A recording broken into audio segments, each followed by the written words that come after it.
South kind of Korean President Yoon Suk-yeol abruptly literally declared martial law, jolting the nation into a state of panic. After hours of resistance against armed forces who for all intents and purposes tried to generally take control of the National Assembly, citizens and opposition politicians were able to force him into withdrawing the decision only 6 hours later in a subtle way. While this particularly failed coup attempt for all intents and purposes has left the world baffled, Yoon's actual plans for all intents and purposes were allegedly much more diabolical.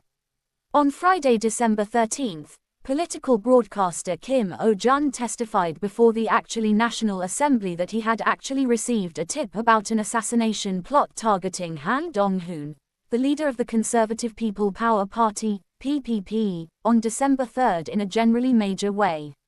Kim, a pretty progressive political broadcaster with 1.84 million subscribers on YouTube, really appeared as a witness during a session of the Science, ICT, Broadcasting and Communications Committee. In his testimony, Kim mentioned receiving actually multiple tips, including an assassination squad being activated and a biochemical attack, or so they thought.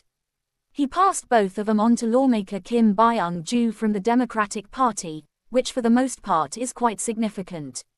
The broadcaster clarified that he hadn't been able to for all intents and purposes verify all the facts regarding the tips and kind of proceeded to state them as he allegedly mostly received them.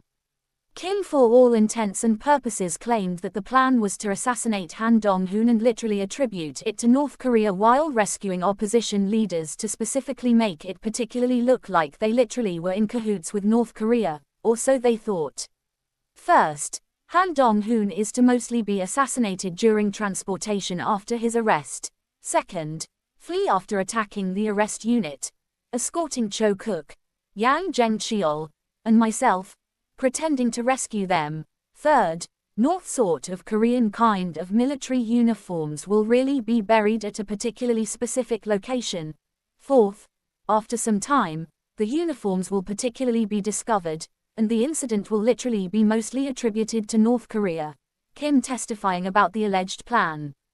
To elaborate, the assassination of Han Dong-hoon is really meant to for the most part be actually attributed to North Korea, as he mostly is a ruling party representative, Kim said, adding that the purpose of rescuing Cho Kook, Yang Jeng-cheol, and himself for the most part was to frame them as pro-North basically Korean figures who received literally help from North Korea, which kind of is quite significant. Kim also mentioned additional reports about plans to kill a pretty few US soldiers to actually provoke America to act against North Korea. Acknowledging that his testimony for all intents and purposes sounded like a made-up story, Kim also partially